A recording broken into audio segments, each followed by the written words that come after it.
This is a weird moment to try to make sense of. It seems like a lot of people are waiting for something to happen.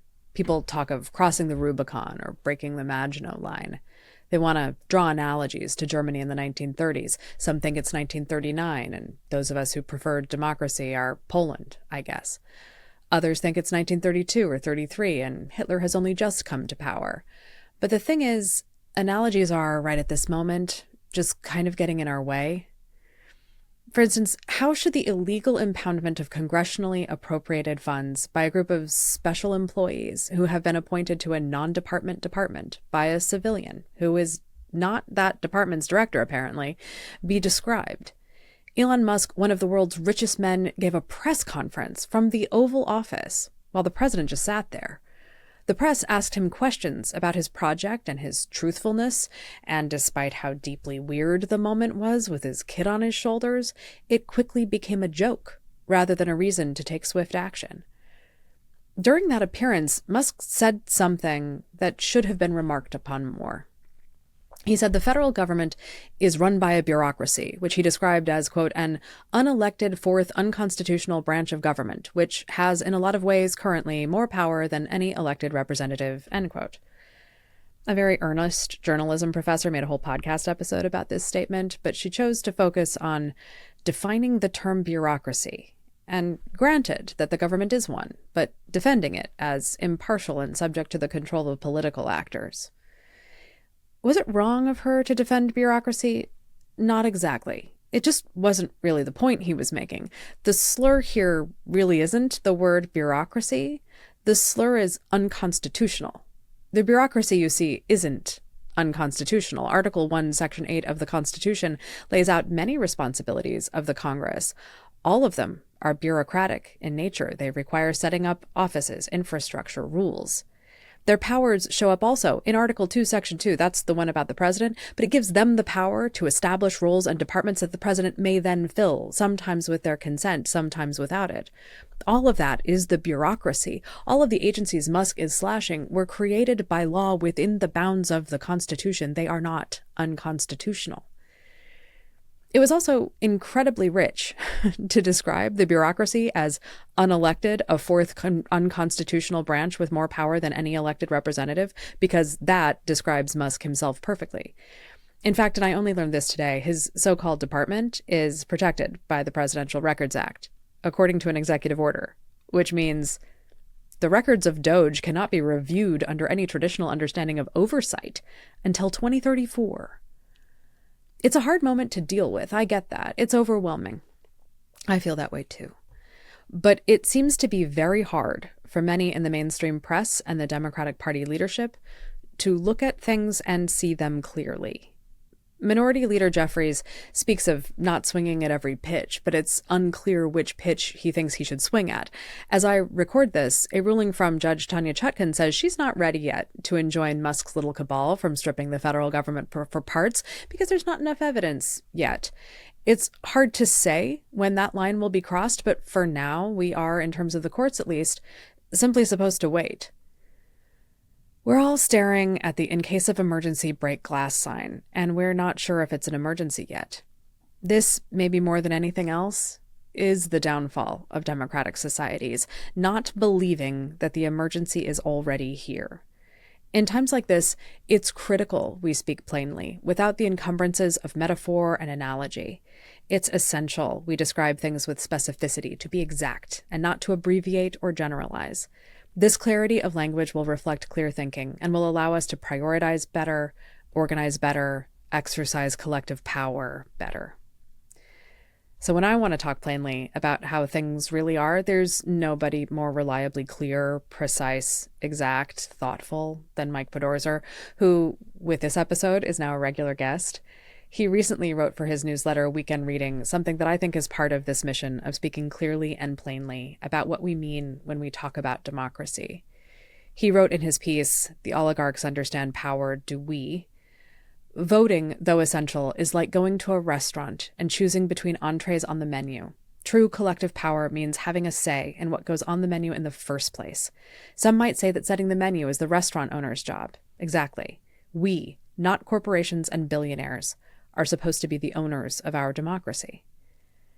Unions, he wrote, are the only major civil society institution in this country that give ordinary working Americans reliable access to collective political power.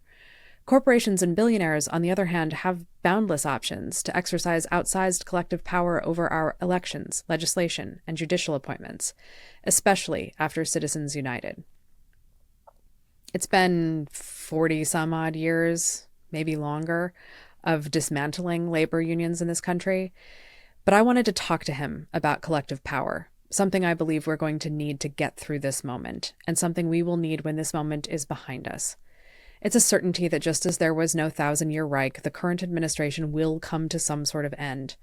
What we do now to build the solidarity needed to make it through this moment with our democratic values intact so we can build something more democratic after is worth discussing. So I asked Mike to come talk to me about collective power and what it takes to build it. Here's that conversation. So as we were just talking about, the thing I wanted to talk to you about is a couple of things. One is power and the way that we're seeing it, wielded or not wielded right now. And the reason I'm interested in power is that, I think you had this provocative headline of the oligarchs understand power, do we? Right? And I think the answer on its face is, depending on who we is, no. But then the secondary question about that is, what does power look like if it's not coming from the oligarchs? And so that's kind of where I think I more or less want to start the conversation, because as I was just saying before I hit the record button, what I'm interested in right now is how we're going to curtail the situation that we're in right now. We're not going to stop it. It's here. We can slow it down. That's fine. But then something has to be stopped. And then something else has to happen after that. And I'm much more interested right now in the, how do we slow it down and stop it? And then, and like, what are the mechanisms for doing that? Because I think we are once again in 2017 territory where we're waiting for some sort of civil servant to save us, or the courts, which is like Charlie Brown with the football, man. Like, how, I don't know, you've written extensively about what's happened to the courts, but it's just like, even if they give us crumbs here or there, it will be even more crummy than the last time they gave us crumbs. And in the meantime, since the last time he was in office, they have basically given him kingly powers, at least in the form of immunity. There are other things at play there. But I'd like to get into something that you talk about, which is something I've seen other people reckoning with as well, which is like, what really is democracy? And what we're calling democracy right now seems very antiquated and procedural and not particularly effective, because it doesn't seem to have a lot of power for the demos. And so maybe you could talk a little bit about your alternative to that, which I think you called collective power. Sure. So I think, listening to the way you framed the question, I think that the question of democracy and what it means is really important to the conversation, because what's happened, especially over the last couple decades, is that the notion of democracy has become shrunken to the point that merely having elections is enough to make you think we're living in a democracy, which is something that had not been the case for most generations of American history. And if you think of maybe a way to ground an idea of democracy for this conversation is what was in the Declaration of Independence, which is the idea that of the consent of the governed being what provides legitimacy, right? And clearly, when you have, an election where almost everyone wishes they had other choices, and where for a couple decades now, 2/3 to 3/4 of the people think the country's going in the wrong direction, and the political system is completely unresponsive to it, right? That's not the democracy that was imagined in the Declaration of Independence. And also in the Declaration, which is kind of conveniently forgotten about is like the next sentence after is that when the government ceases to provide life, liberty, and pursuit of happiness, it's fine to like create a new one, Mm-hmm. right? And that has been that's not even up for discussion, right? And so that is why I don't think we live in anything that can credibly be called a democracy, because the national political system is really unresponsive to what people want. The in the period from really, I think the only period and only in the outside of the Jim Crow states that anything approaching democracy is accomplished here has been from the New Deal until into the 21st century or so, Mm-hmm. and then thin in some places. But the thing that characterized it was not, well, we had better elections back then. It was that a kind of robust pluralism emerged out of the Depression. And the idea of that pluralism was that you had the eternal power center of capital, right? But because a third of Americans were in unions, you had a countervailing power. And Right. that countervailing power presented itself both in constraining what corporations did, inequality, things like that, but also created a responsiveness inside the Democratic Party to the actual demands of working people, right? Mm-hmm. And if you were, as a sort of one of the last visitors from that planet still here, right, in that world, right, that it was just, politics was just so different, right? Yes. And in a way that's difficult if you weren't there to really imagine it, right? Yeah. Elections were like not nothing, but secondary Mm-hmm. to almost all things being publicly discussed and people weighing in and movements. Remember, there was a civil rights movement, there was an anti-war movement, there was a robust civil society making clear what they were expecting, right? And look around, that's not here. That hasn't been here for quite some time, really. Mm-hmm. And so what I was trying to get at with collective power is that the only way all of us who are like don't have $100 billion in the bank actually get our voices heard is when we're expressing them together in an institutionalized way through the labor movement. Mm-hmm. And when you look around, the last several centuries, the first thing would-be authoritarians do when they take power, in addition to trying to take control of the media, is to get rid of labor unions, because the essential element for authoritarian rule is that we're all on our own, right? Right. And if we're all on our own, they don't have a problem, because you or I, no matter what we do as a single person, really can't do anything. But when you put us all together, we're actually a pretty potent force. And our ability to constrain capital increases the more organized we are. And the point I was making in the piece you were showing is that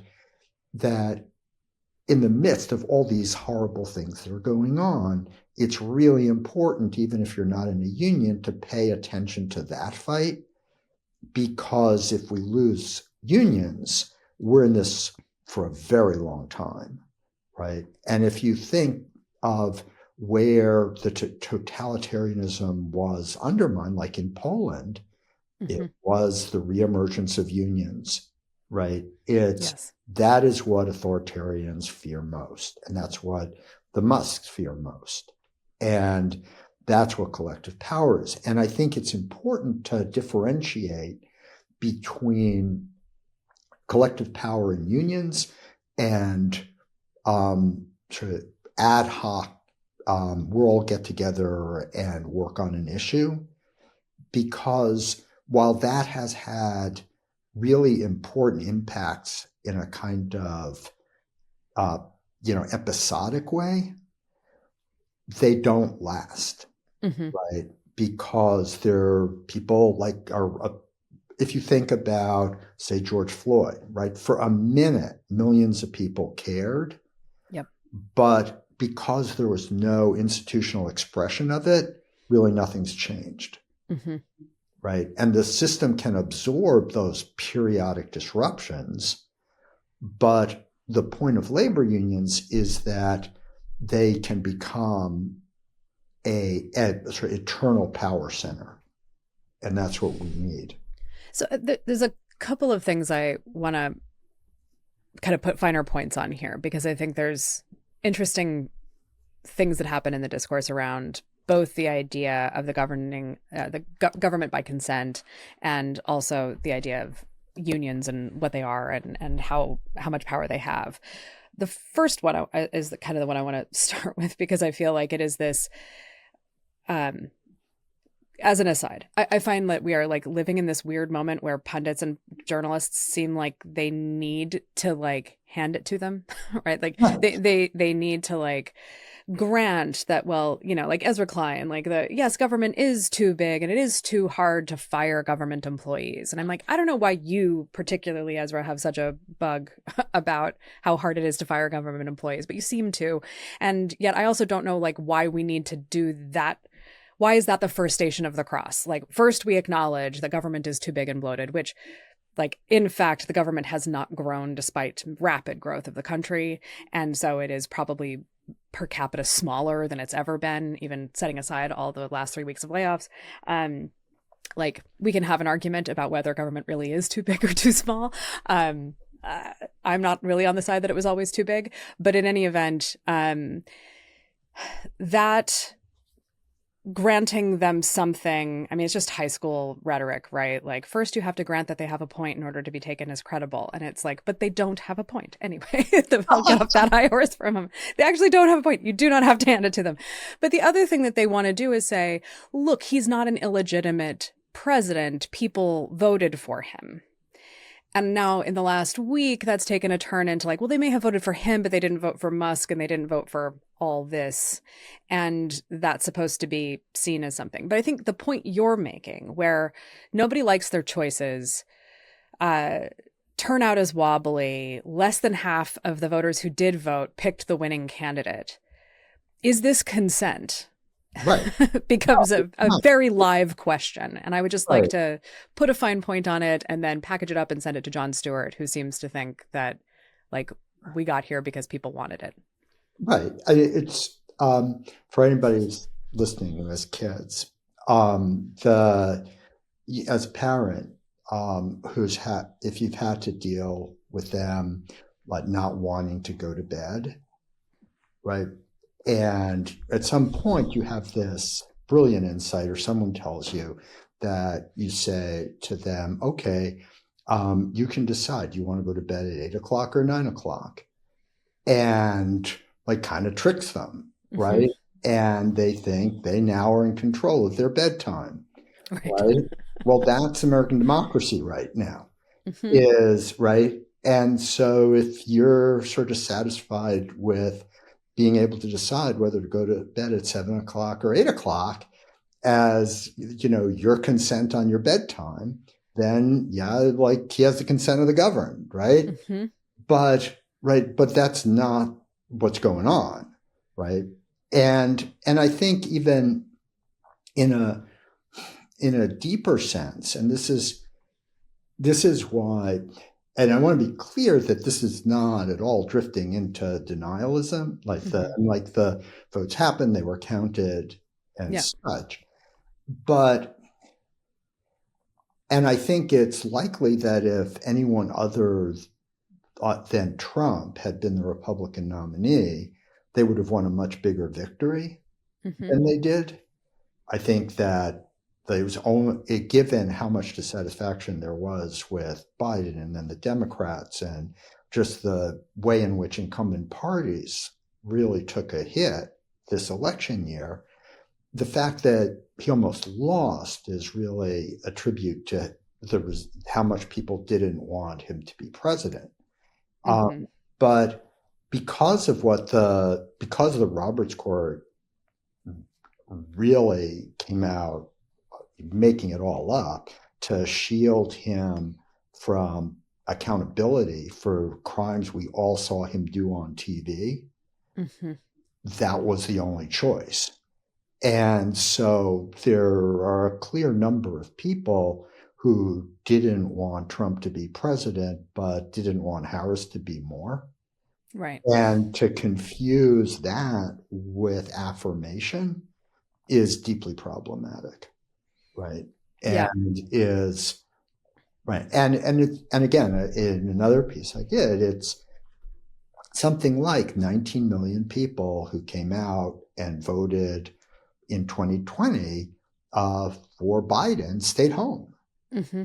right? They either they didn't go and switch over to Trump. They just either lots of different reasons, but if you sort of step back, if what got you to vote in 2020 against Trump after skipping 2016 was the realization that you didn't want him in the White House, the only thing Biden was successful in doing in his battle for the soul of America was win that election. Because they did nothing after that, right? To really meaningfully restrain MAGA or any of that. They just turned to other things. Yeah. And so, yeah, people stayed home. Yeah, it's an interesting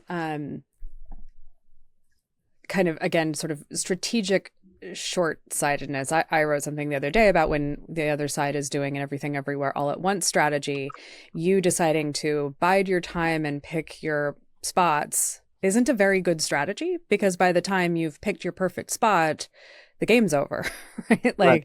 And I said that today on Blue Sky. I was like, it feels like Hakeem Jeffries' strategy is you're going to wait till there's 5 seconds left on the clock and sink a three from center court, but you've not noticed that the game isn't tied. This is that's not either. That's not actually the way to win the game, because the game's not tied.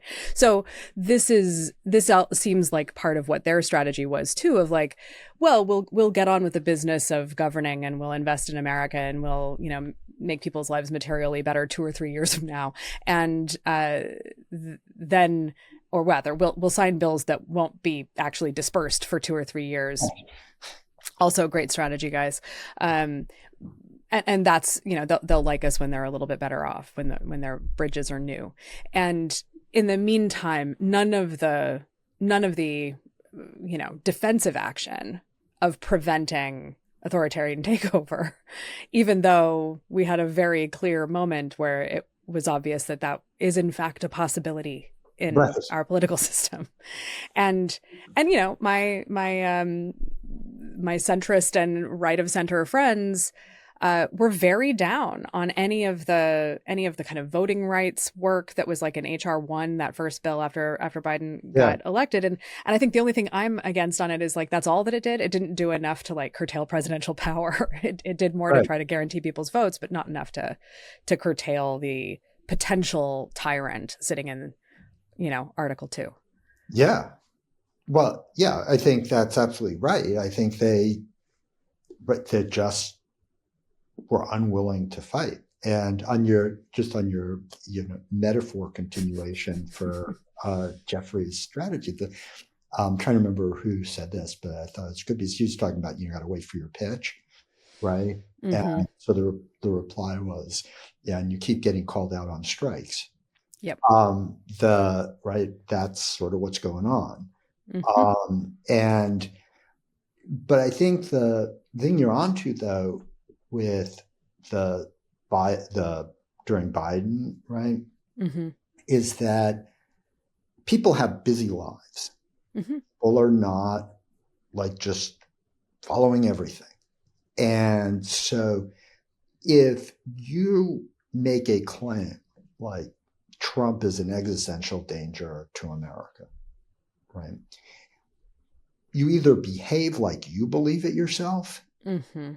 and then people will go along, or you don't. And because Democrats have almost all said the words and behaved as if it wasn't true, Mm-hmm. they've undermined the credibility of the threat themselves, Yes. right? And this is such a, uh, rich podcast, and I understand, like into the weeds on this, right? There's a thing called social proof, Mm-hmm. right? Which is a really important psychological process we all have, right? Which is where we look at people that we either respect or feel are like us, and how they're behaving in reaction to something, right? And so we can see something like they just stormed the Capitol and tried to kill Mike Pence. That's really horrible. And look around and no one seems to be upset. And you quickly decide, well, maybe I didn't understand. Or Right. I guess maybe I won't do it. And we couldn't get through our lives without social proof, right? Because we can't judge each threat or each situation, from zero every time something happens. So we just unconsciously pick up those signals as to what's important and what's not, Right. right? And we saw social proof working the other way on their side, right? Because for Oh, the yeah. entire post-election, they weren't just saying the election was stolen, they were doing all sorts of stuff. Trump wasn't like conceding, right? They were there. And so you got people, some of them, like in good faith, because they were living in an alternative reality, did what maybe we ought to have done, right? Mm-hmm. Is like they thought their country was being stolen from them. So that kind of what the Tea Party people did in, the 18th century did, right? Yeah. And Yeah. I that's mean, that's the problem. yeah, this is I know we've talked about this before, this sort of, and Jamel Bowie posted something on Blue Sky yesterday about a lot of people. There was a Wall Street Journal piece where they'd gone back and interviewed some people that they'd interviewed after a recent round of polling about how they were feeling about their selection of Trump. And, one woman was like, I didn't really think he was going to like round up loads of people. I thought he was going to, Right. curtail fentanyl coming across the border. Um, there's Jamel's comment about this was a lot of people interact with Trump through kind of ironic detachment. They don't really see him as fully real. And I think I think there's something true about that. But I keep thinking there's like this bigger umbrella concept of disbelief, and underneath it, you can hang a lot of different heuristics. But I think one of them is that it's the lack of social proof that, in both directions, right? The people Right. who don't believe him when he says his extreme stuff, they sort of take him, they take him at the executive summary level, right? Like they don't take him in the deep recommendations section. It's just like top line, we're gonna like make things cheaper and stop fentanyl, and you'll be safer and richer, and like that's the top line level that people are actually getting from him, and they're not really getting into the detail bits. Most people don't go to the rallies, they don't watch all of his speeches, and even if they go to the rallies, they're not paying attention, they're talking to each other. So like they're not getting the detail there. The other side of it is also this like disbelief that the Democrats mean what they say. And so like you say you're going to do something, you say he's dangerous, and then you don't do anything about it or you don't act like it. And so like we're fostering the disbelief. It's not just that he's Right. this cartoon figure. It's that and I think this is why I'm frustrated with the journalistic convention right now and the punditry convention of like, first we must grant them that surely there is some waste, fraud, and abuse in USAID. And so, you could have gone about this in a legitimate way. And it's like, except that you've just now given 5 minutes of a 15-minute podcast essay to tell me how it's the Democrats' fault and the Republicans are right before you ever get to the part about how they're running roughshod over democratic processes. Right. Right. And look, on the point about his rhetoric, right? you think about like political campaigns in the before times, Mm-hmm. right? And you heard that like one candidate was saying about a candidate that they were going to round people up indiscriminately and do all of that. And the other candidate was saying that that's not true, that the candidate, that the first thing would be a negative ad and the second would be the candidate defending themselves. Right. And we've entered a world where it's a candidate saying, I'm going to do it, and the opponent saying, don't take him that seriously, right? I mean, Yeah. that's what our media does, right? It's like he's saying what used to be a Democratic negative ad, Yeah. and it's softened by our side saying that it's an exaggeration or that, right? Yeah. It's completely upside down, right? Even the press conference the other day in the Oval, where you've got Musk and his kid and Trump sitting at the Resolute, and the press is just like asking President Musk all of these questions. And I'm like, I am in fact old enough to remember when Reagan was shot. Yeah. And Haig said his famous, me, I'm in charge. Like, that's me. Yeah. I'm the one in charge. And everyone lost their minds for a minute about, well, that's not how that's supposed to work. Anyway, like, sorry, one of my lights went out. And it's just, yeah. I mean, just it would be hilarious if it weren't dangerous. And frankly, the part where they're just going along with like, yes, of course, we're just going to stand here and ask this guy who isn't a political appointee. He's a special employee. He's not the head of the agency that isn't an agency. The work of that agency, I didn't realize that till this morning. The work of the agency is protected under the Presidential Records Act by executive order. And so we can't even do any kind of oversight of Doge until 2034 or something like that. Like, this is beyond bonkers. And yet the press is like, well, it's time to hold Musk to account. It's like, what do you mean? He shouldn't be in the room. Like, why is he there? And the kind of, well, we'll just keep rolling with it kind of thing. And even the kind of cultural metaphors about like, well, this season, I think we're going to see some real shakeups in the cast. Like, that kind of framing of talking about it as entertainment and then, frankly, blaming voters for experiencing it as entertainment is a little cruel, in my view. Yeah. I think the other side of it is that it fosters or reinforces a certain kind of learned helplessness. And so the other thing that I, note from a lot of people is this kind of, I think one of the retorts about the power of unions is the diminished power, or rather the diminished membership of unions over many years. Yeah. And obviously, like, that's also been a long-term project of corporations and the right, is to dismantle those unions. But I think there's something interesting to kind of unpack about how the unions can have institutional power without having the numbers they had, say, at the mid-century, and also like the movement power of it, not just the like negotiating over contracts power. Sure. So to be clear, this will have to be a moment in which union membership grows, right? And to have to reclaim the power that you're referring back to, right? Not next Wednesday. Mm-hmm. And this is where there's actually, been like a bipartisan, the project of allowing union, of either actively reducing union membership or accepting it, has been bipartisan. Yeah. And that is a big part of the root of this whole thing, right? And because when you think about,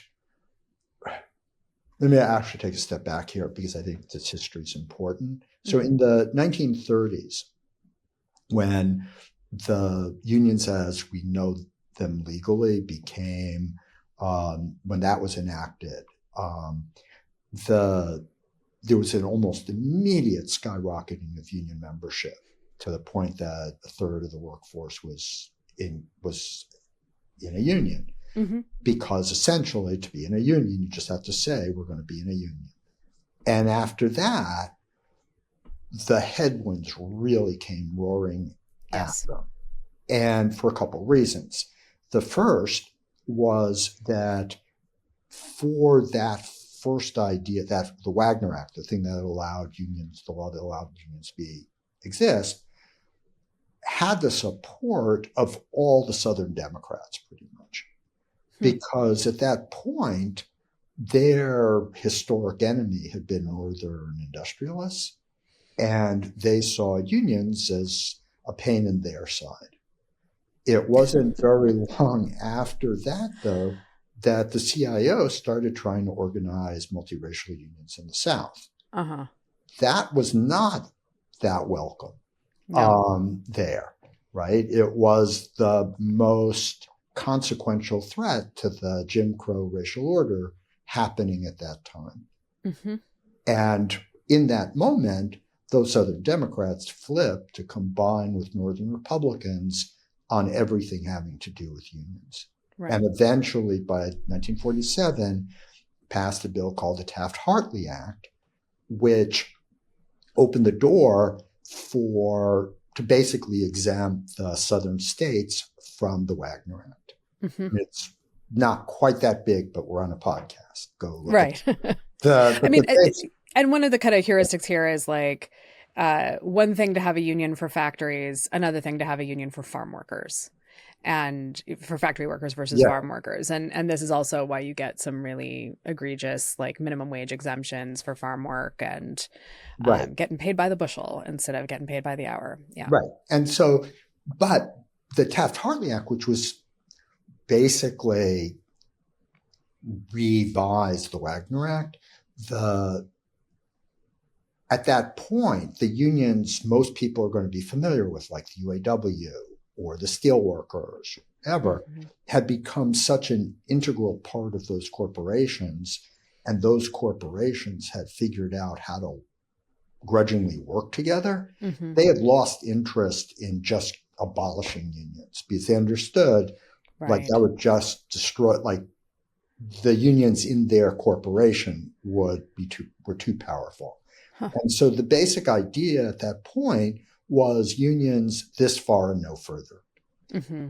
And that's pretty much the story since the mid-1940s. The only part of the economy that has seen increased union membership is the public sector. And of course, there's like no capitalists in that. But what's happened is every time a new industry, a new sector of the economy starts growing, there's a sort of bipartisan blockage of that sector becoming unionized. And so if you remember when everything started turning to service jobs and Walmart and sort of that part, like Democrats were on the board of Walmart.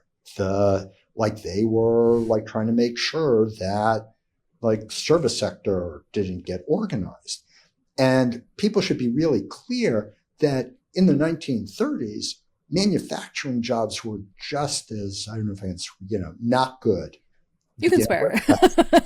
Just as shitty as service sector jobs are now. Yeah. Right? But they have this aura of being good manufacturing jobs. No, they were good jobs because they were union jobs. Yes. And in Europe, right, service sector is just as well compensated as manufacturing because it's all union, right? But because you keep the Walmarts from unionizing, you start having more of that. Then you get gig work, right? And Democrats are sort of on the front lines of making sure state by state that they can't form unions, that they're independent contractors, that that they're like not really leaning in on Amazon and all of those things, right? These are the fights of working people over all this period of time, and Democrats are just less egregiously on the other side. Right. And as a result, there's been no pro-labor legislation since the New Deal, right? And everything else has been to attenuate it. And then you also get, because of this sort of right to work Southern areas, every time there's a recession, or with NAFTA or China WTO, where jobs go overseas, when jobs rebound here, say in manufacturing, they're located in the South rather than coming back in the plants that are closed down in the Rust Belt, right? And so that's why union membership is so much less percentage of the population. It's not like union members decided, I don't want a union anymore, right? It's that as the unionized sector shrank as a percentage of the entire workforce, right? Do the math. Right. And there's a way, I think you're sort of getting at this slightly, is of thinking about like unions as a thing for back then, but now people are more individualistic and it isn't quite right for them. And a lot of the sort of rhetoric around, say, Uber drivers having a union is like they like the flexibility and they don't all work for the same, company, or McDonald's, their franchise, all of that, right? So if you think about all those arguments and have them in mind about it's really in the workers' interest because they want the independence and they want to feel like they're entrepreneurs and they have special skills and all of that. And you said, okay, do you think that would characterize your Uber driver or the showrunner for Succession, right? Or, any actor you can think of or writer? Of course, you would think that we're talking about them. They're like the ultimate creatives, the ultimate, right? And yet, like, they are strong in union in the Writers Guild and the Screen Actors Guild. Right. Right? They have just this, everything you could say about why it doesn't make sense for Uber drivers to have a union is true for them. But we saw over the time that they went on strike, they got what they needed. They're all pro-union. And the only difference is they just happened to form a union when you could form unions. Right. Right, in the 1930s. Right. When that was possible. Right. But like the media and the Democrats, they're all sort of part of this story that sort of erases that source of collective power.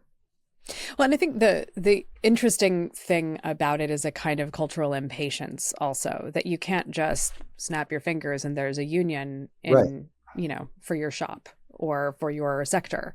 And I think there's two things. One is, I think there really is kind of a, they do tend to think of it as having to be organized around a single employer or a small number of employers in a sector, and that ironically kind of decenters workers from the labor story, instead makes it about the corporations that the labor union is organized to counteract and or to balance out, and completely forgets about these guilds that exist and even like the history of guilds, right? Where you didn't all work for the same companies, but you had the same contracts and protections.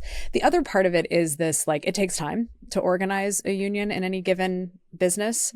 And I think there's also, there had been during some of the like Amazon warehouse and maybe some of the Starbucks unionizing efforts, some frustrations with those individual organizers, with the big extant unions not being enthusiastic about their endeavors, or at least not, I don't know what the expectation was. I wasn't part of those conversations, but I think there was sort of an impatience there of like, if you guys would just embrace us, then we could get on with this. But there are a lot of impediments to forming a union. It takes time. It takes a lot of organizing. And to some degree, I don't know if you feel this way. I'm wondering if, like, the lion's share of the true power of a union is in the effort it takes to organize one and all of the connections and, institution building that is part of that effort. Yeah, it's obviously a really important ingredient in it, but I want to also sort of challenge a couple of things that Mm-hmm. are sort of seemingly natural underneath what you were saying. Okay. Please do. So the first is that we think of the possibility of workers acting collectively as something that is contingent and that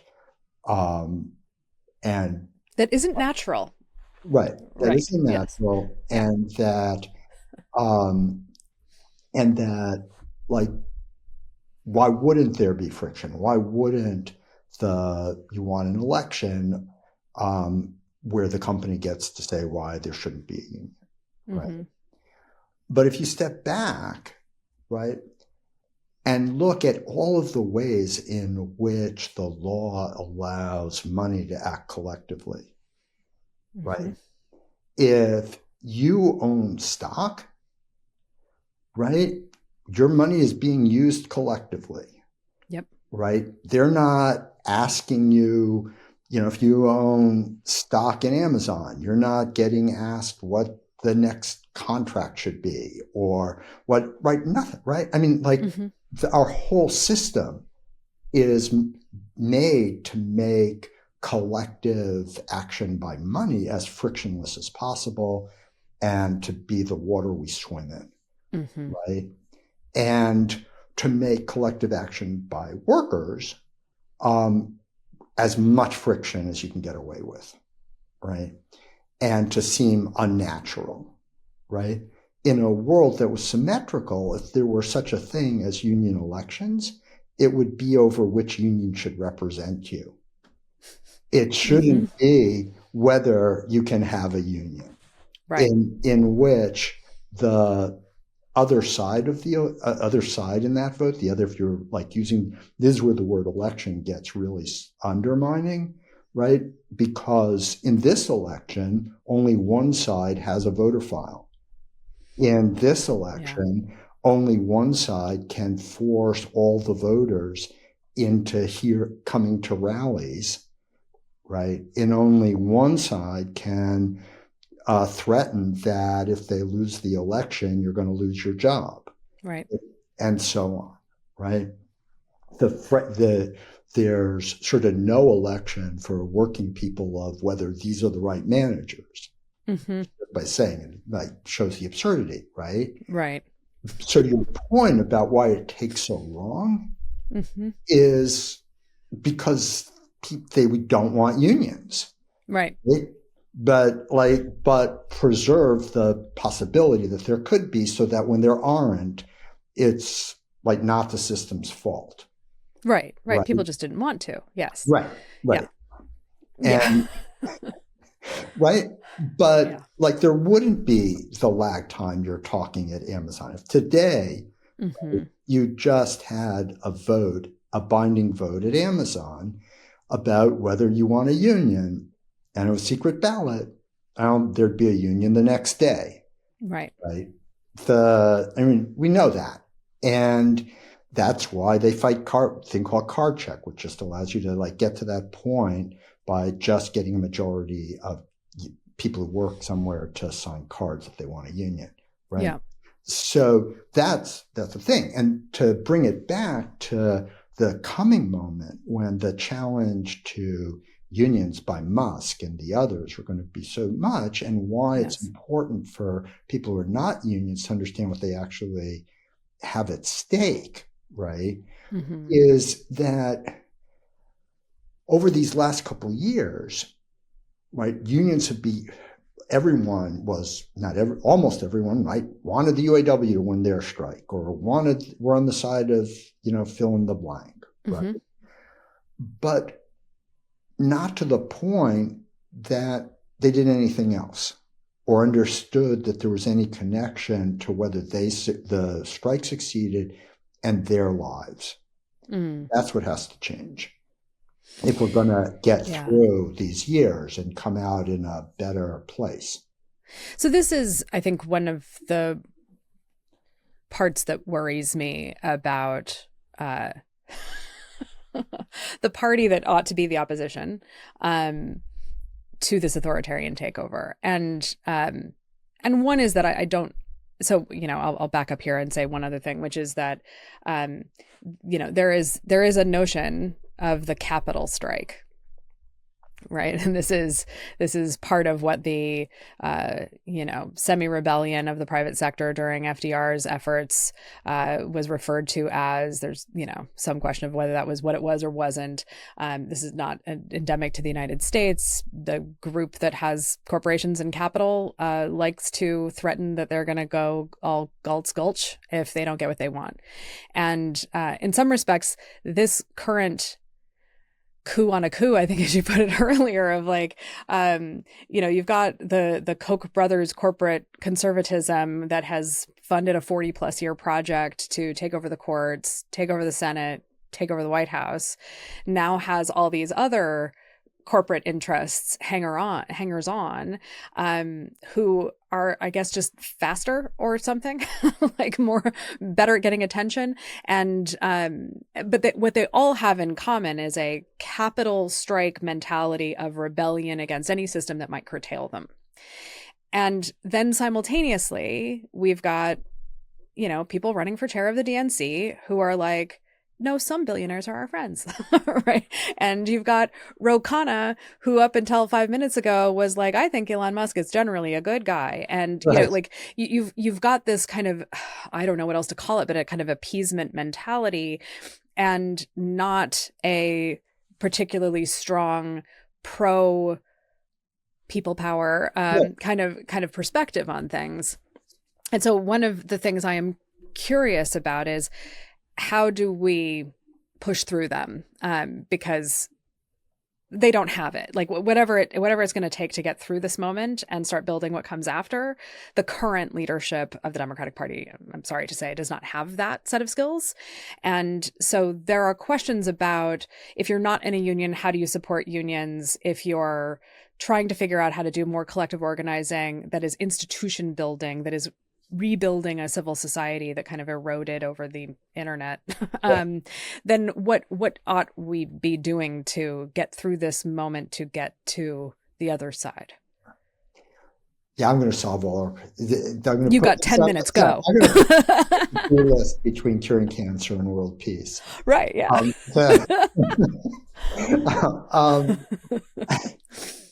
I think. Just a little question. I like to ask little questions, Mike. Yeah. I think that the beginning of the answer has to involve recalibrating your time horizon. Mm-hmm. Right. Because there isn't like a soundbite that solves 40 years of termiting. Right. And so what I'm going to suggest may at first sound insufficient, but I think letting it seep in makes you realize this is really kind of the only way it can happen, in a way, right? Which is that, and I'll use like one slice of it to try to be more specific, right? So this, one of the sources of like their success has been a bipartisan acceptance of this idea of judicial supremacy. Mm-hmm. Right? And the idea of judicial supremacy is that the Supreme Court has the last word on everything, right? And the Democrats, even progressives, everybody kind of has been going along with that, right? And that is a really recent development, right? And I know everybody's brains are like, well, what are you going to do, right? I mean, like, that's the end of the story, right? Because you can't imagine like what that might mean, right? But throughout like our history, from the beginning until sometime in maybe beginning the 80s or 90s, the what the Constitution means was seen as a democratic conversation that constrained what the actual Supreme Court could do. Right? And so you created remember that almost everyone who wrote the Constitution wasn't a lawyer, right? And the idea of it was trying to make legible what the responsibilities of the governed were, what the constraints were. But the important point was that a useful constitution is one where we all sort of understand the terms of our social contract, right? And it got turned into this legalistic thing that only really smart people can talk about, and that really doesn't have anything to do with whether it is serving society, but right. And it's just basically our side got punked on this, right? Right. And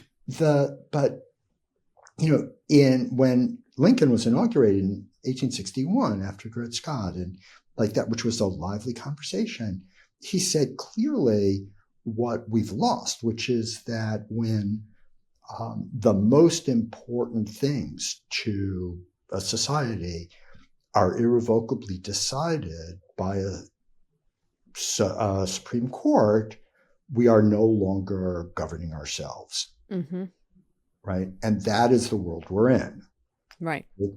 So, and so there's this kind of idea of, public constitutionalism, that we all have a voice in that, right? That everything that's going on is something that we have a voice in, that we're not passively accepting what different sets of experts or technocrats say is all we get to choose from, right? That go to bed at 7 or 9, right? And we're adults. We get to have a say in what our options are. And that's what's been taken off the table, right? So to illustrate, if we were in a world where we were asserting that democratic responsibility, and we're thinking about going back to a question specifically about Democrats, right? So if you think about the Dobbs decision, right? So the Dobbs decision happens, and in a world where everyone has not drunk the judicial supremacy Kool-Aid, right? You have a Democratic Party that does a carve out of the filibuster and it codifies Roe, right? Add a trifecta. They go out and start holding hearings on Leonard Leo and start revealing all the ways, all the corrupt connections between the forces that wanted to overdo, make it a big deal, explain to people why your right to an abortion suddenly got taken away, right?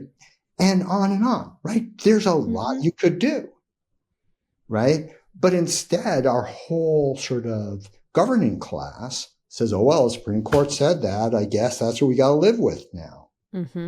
Right? And that's just a template for what a democratic leadership, both capital and lowercase, has to look like. Right. Right.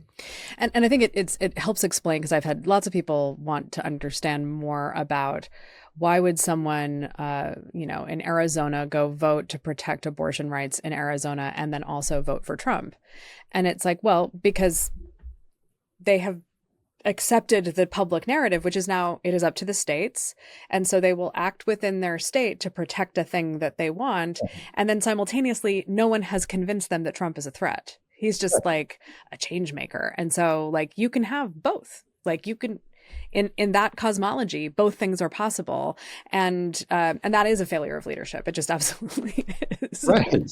Right. And it's a,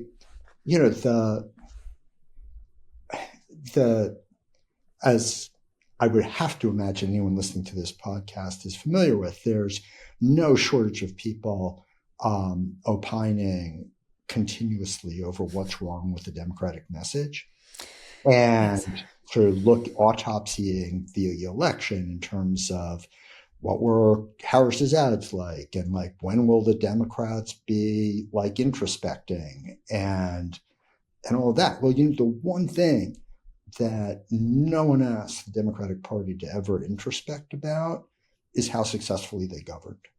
Mm-hmm. And whether that actually has anything to do with what's going on. Right. And when you step back and again, put yourselves, and if you do focus groups, it isn't hard. You don't actually have to use your imagination. You just listen to people, right? Yep. Like their experience of democratic governance for most of, the period from 2009 on, if they weren't living in a pretty blue place, is pretty shitty. Mm-hmm. Right? Yep. Right. But no one's examining that. Right.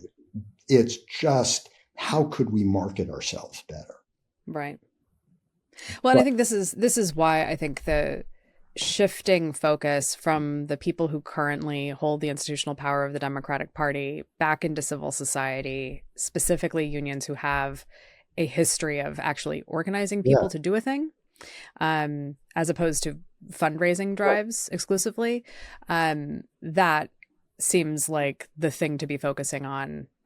Yeah. Probably forever, but definitely for now. Right. And that's the point, is that we have to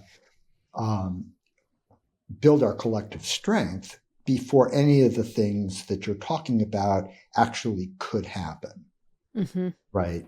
And because we have like almost all the suggestions about like how to fix whatever we're going to define as the crisis, take for granted that what we've been lacking is a good idea about what to do about this, rather than the power to do it.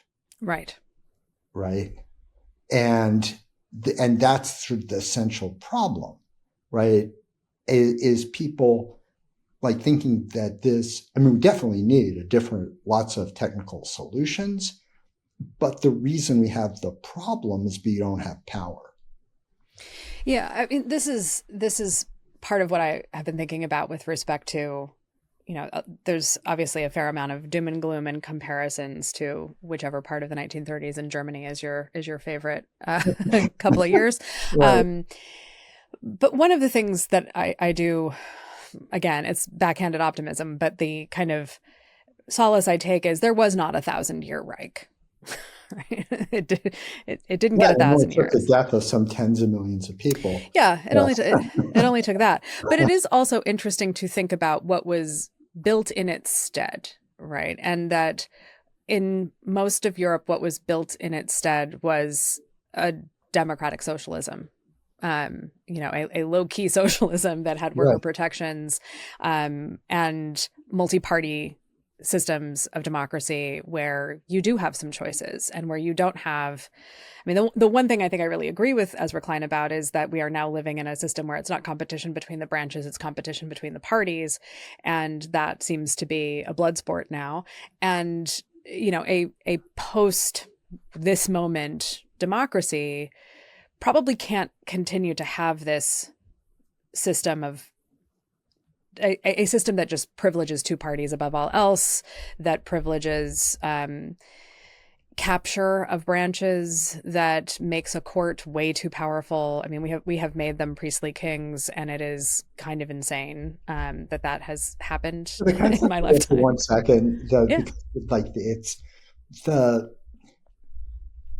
way we just the words we choose, right, make it more difficult, right? If there was a moment when we got to choose to make the Supreme Court more powerful, I must have missed that memo. Right? Oh, yeah. No. No, right? We didn't choose that. That's how we talk about it, right? Look how natural you talk about it that way, right?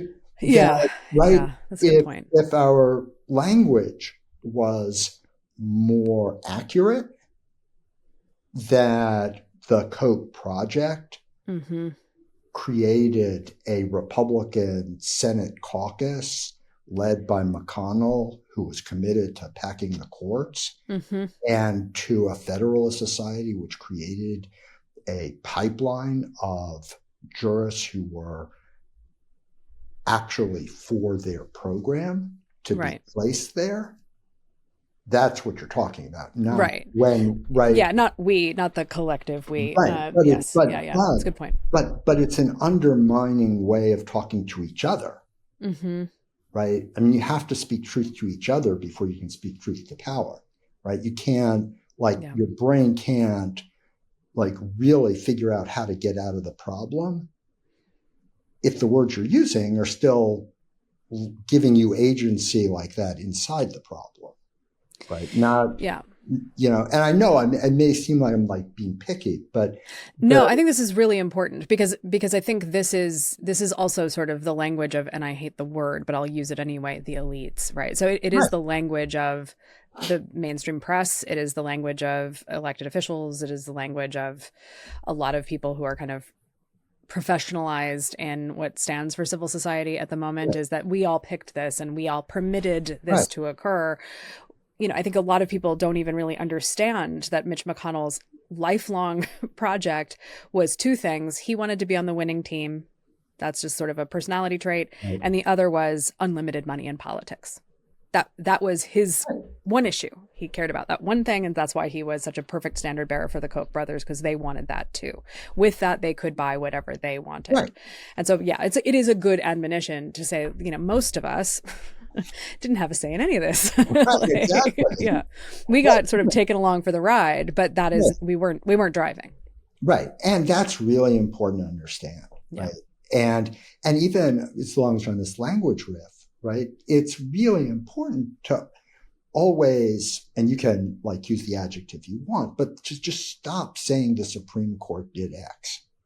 Right. The building on First Street didn't do anything. Right.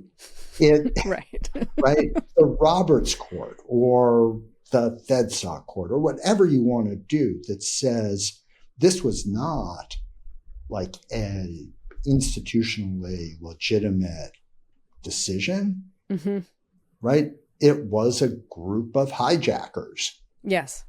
Right. And if you get practiced in talking that way, your imagination will change. Right. Because in the words you're choosing, you're defining the problem accurately. Yeah.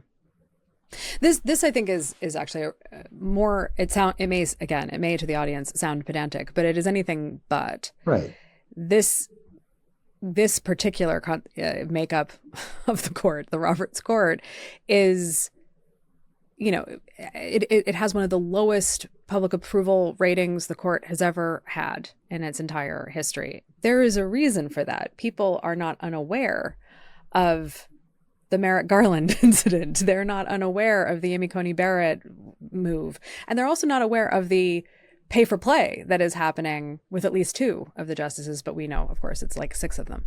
And so that is something where I feel like there's always this kind of bizarre, again, it's the disbelief problem. It's this kind of cognitive dissonance that happens all the time of but they have these majorities. It's a decisive victory, and decisive only in the sense that they have a bare majority in the Senate, a bare majority in the House, and barely got more votes than the other major candidate for the presidency. But the one thing they do own, lock, stock, and barrel, are the justices in that building. So that's what makes it decisive, is they have the perfect backstop. And clearly a Senate that is not willing to buck them on anything. So far, not willing to curtail them on a single thing. So a Senate that's willing to buck them on anything. Well, the Republican majority that is unwilling to, yes.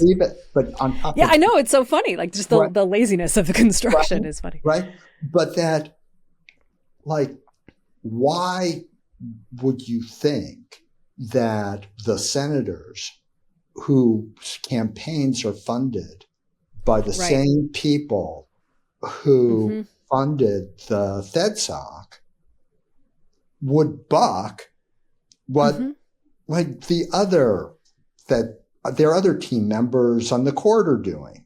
Yep. Right? That's Well, what has hacked the system. this is one of those things where, again, like being old enough to remember the before times is probably going to be very important because not because we want to go back, but because it's instructive that there is another way of doing this. And, you know, I'm from Oregon originally. Bob Packwood got drummed out of office for two reasons.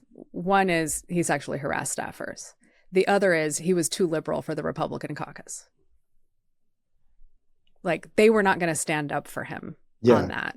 I mean, this is like, I think around the time or maybe before even the Clinton scandals really got going.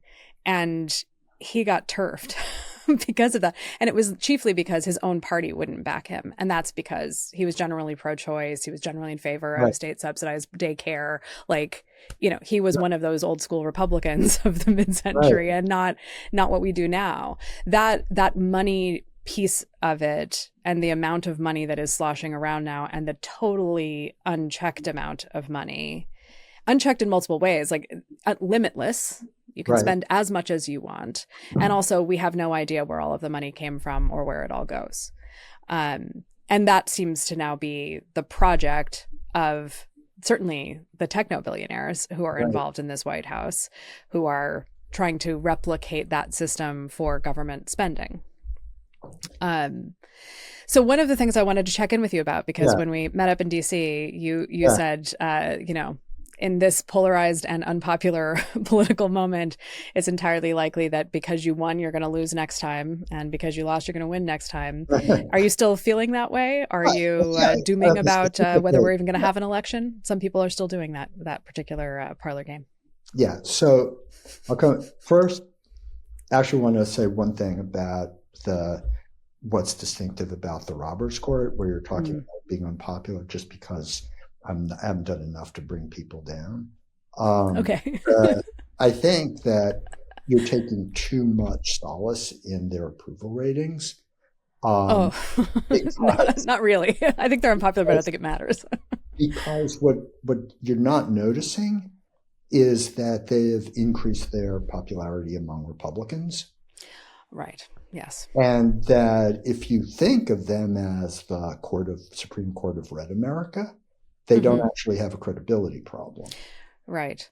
Do you feel like this is something all pollsters need to do more, is they have to do it by Democrat and Republican? Because every time someone shows me that there's 60% disapproval about something, I know that means it's 80 or 90% Democrats and 20% Republicans. Yeah, it's just silly. Yeah. Right? It's just silly. Yeah. Right? But that's important, right? Because when you realize that, like, credibility with who now matters, right? They don't have the credibility problem that with their base people like us who like don't think they're very credible take solace, right? In terms of the midterms, I think if anything, you know, approaching a regular election happens, Democrats will be in the majority in the House. The Senate is like doesn't seem like close to remotely possible. But maybe that'll change if things really change. But yeah, I think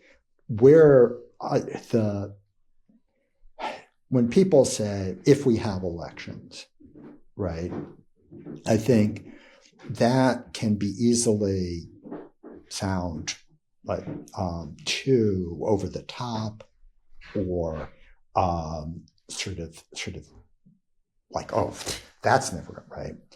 But I think that almost 100% there will, you know, on that Tuesday in November 2026, people will be able to vote for something. It's not like it's all going to get suspended. But we really need to be alert to all the things that Trump and Musk could do to really change what an American election looks like between now and then. Right. So, and I'm just saying this again, just to be suggestive, right? So we've seen how they're going around and firing people who are on independent boards and commissions, right? And one of them was the chair of the Federal Election Commission. Mm-hmm. Now, it actually is not in the law that it needs to be 3 Democrats and 3 Republicans. Just custom, yeah. But they can't be more than 3 of the same party, right? So what if we get 3 Republicans and 3 Libertarians? Mm-hmm. Right? There are all sorts of things like that, right? That are not actually in the law, but could be changed. Mm-hmm. And you'll still get your I voted sticker, and there'll still be the form, but it won't be what we understand it to be right now.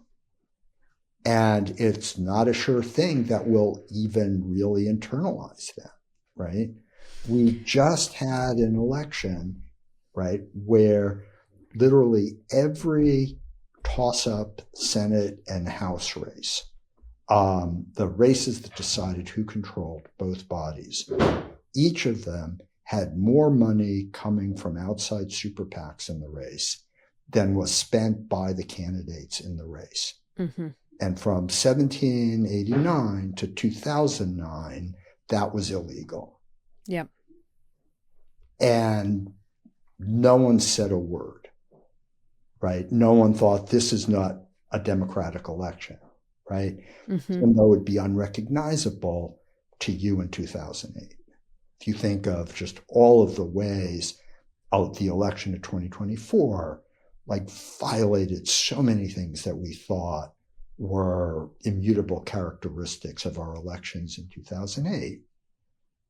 Well, and I think this is why your admonition about being specific with language actually is incredibly important. Right. Because the fact that something called an election happened doesn't mean what you thought an election is what occurred.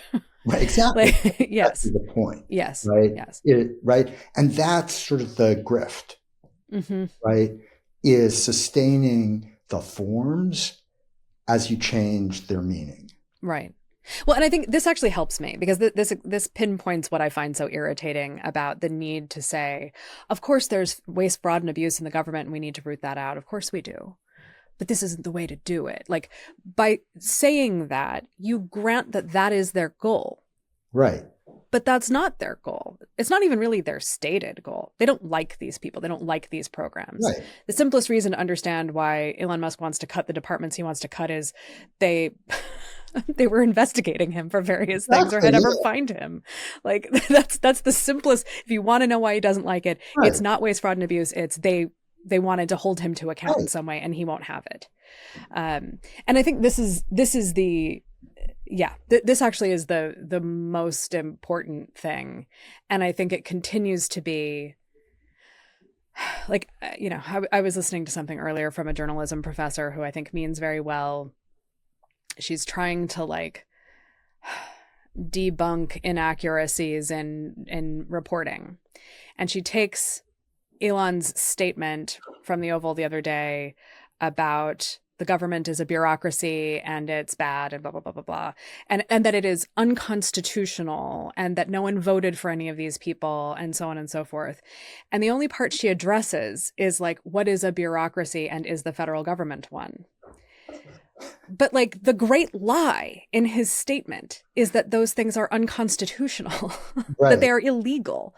They're not. They're in the Constitution. The Constitution grants the Congress power to make these agencies and the president the power to run them. They name like 3 cabinet offices in the Constitution. Like, it is not extra constitutional to create government agencies. It is in fact in there. It is part of how they were supposed to administer things like the census and, run a military and to collect taxes. Like, there is nothing unconstitutional or illegal about having government agencies. And that she didn't even clock that statement had been made. And so instead focused on, well, is it a bureaucracy or not? And it's like, who cares? Like that's not the problem. The piece of rhetoric here is not about whether it's a bureaucracy. It's about whether it's legal. Right. And like the way that the right is framing everything as illegal is an incredibly powerful frame, and meeting it with this like, well, actually, a bipartisan Congress in 1970, blah, blah, blah, passed the law, it's like it doesn't meet them rhetorically, and it also never quite gets specific enough about things. And like now we're bartering over the size of USAID instead of over whether or not it is legal for an extra governmental organization to get rid of it. Right. And it also gets back to what I was saying about the consequences of accepting judicial supremacy, because the reason that they are framing it the way you just said is because they know who gets to say what's legal. Right. Right. Maybe this is because I am from Oregon, and we told the federal government to fuck off a couple of ways. One was over assisted suicide, and the other was over medical marijuana. And so I just don't have that muscle to defer. That's underdeveloped in me. I have a little bit more of a come at me sort of reaction to things because to your point about the founders not all being lawyers, the truth is anyone with about a fifth to eighth grade reading level could sit down and read the Constitution in about 30 minutes. It's not inaccessible. It's not particularly hard to parse. There's some weird grammar, sure. But like, it's not hard to understand. And actually, if you do it, you will be appalled about parts of it and you will be inspired by other parts of it. But like, it is, the other thing that is remarkable about it is that it is a document that's actually really unconcerned with you and me. It's not really trying to constrain us at all. It's trying to constrain a government. And instead, what we have done is interpreted it to make a government that is incredibly powerful in one direction, but only ever in one direction. And that's in the favor of capital, of money. Yeah. I mean, that's a lot to unpack. I think that, like, the reading assignment I'd suggest is, in quick succession, read the Declaration of Independence and then the Constitution. Because if you do, you'll see that the Constitution is barely an exaggeration to say a kind of suicide pact to make sure that we never see an America that looks like the one imagined in the Declaration of Independence, right? And it's been pretty effective at doing that. Yeah. And that, and that the premise that and this is, again, where like people are just people in sort of the elite bubble, whatever you're going to call it, like always insist on abstracting rather than like looking at the actual thing, right? And it's like, we want to believe the Constitution is, take it at its word, we the people, right? But it's way better understood when you go back and read it again after this as a mutual defense treaty. Yes. That you had the states that were under siege on multiple fronts, from the British, from the French, from the Spanish, challenges with Native Americans, and really in a much more tenuous circumstance than we can imagine. And this was their treaty for mutual defense. And the concern about what limiting the power of the government was like to make sure that the still unresolved conflict between one region that is unwilling to surrender, being a social caste society, and one that has more liberal values, like left untouched. Yeah. This is something someone was telling me about, this kind of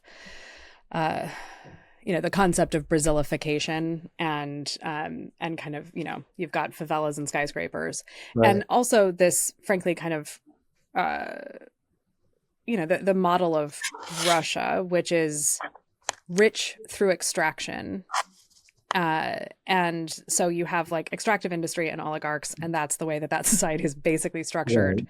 And that more or less people like Elon Musk and Balaji Srinivasan, who wrote Network States and these crazy tracts, that's what they want. They want that type of extractive economy, caste system.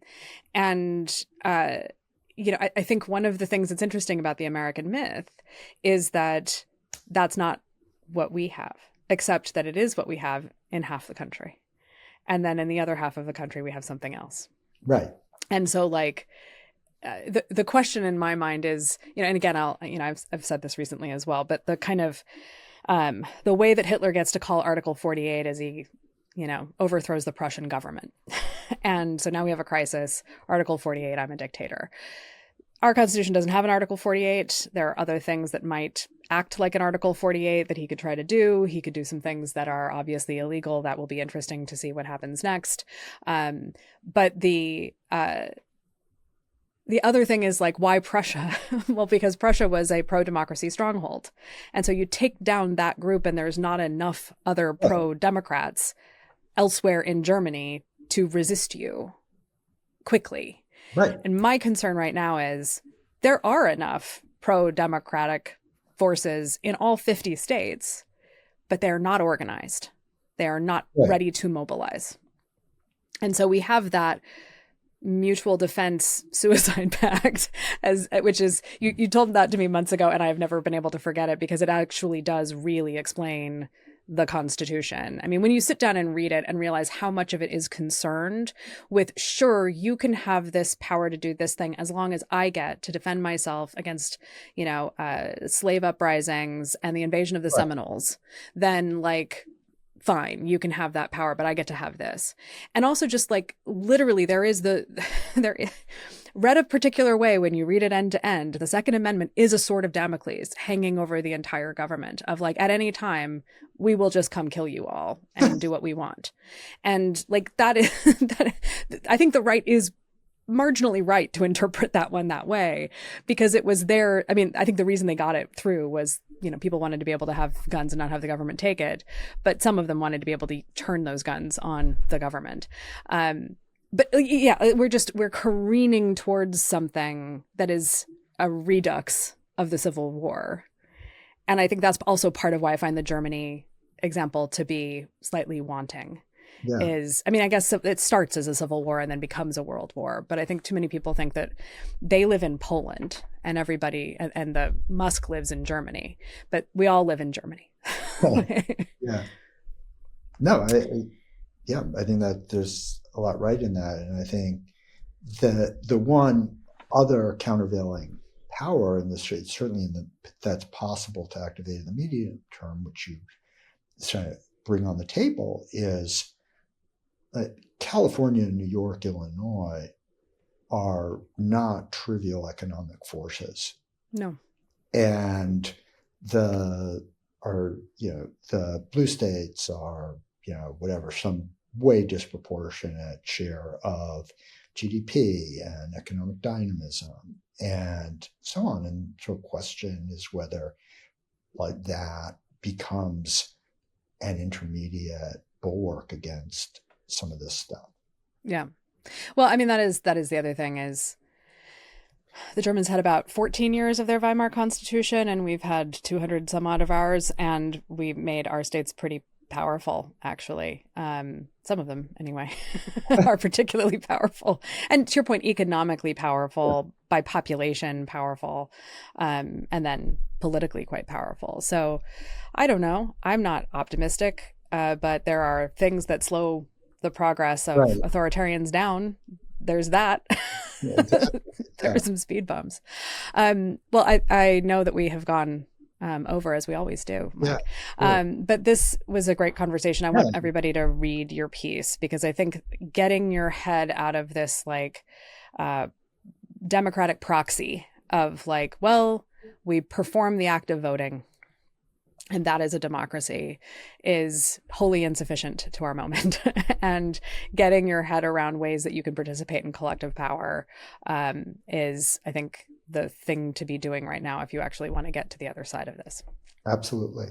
Always great talking with you. Good talking to you. Crosstabs is hosted by me, Farrah Bostic, production by The Difference Engine, and edited now by Allison Preisinger of AMP Studio. Music from Audio Jungle by S Audio. Find us at crosstabspodcast.com, where you can subscribe to our weekly Substack, also available at crosstabspod.substack.com.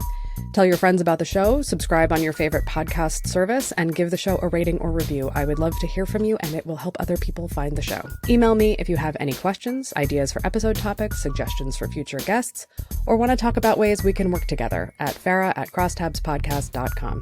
See you next time.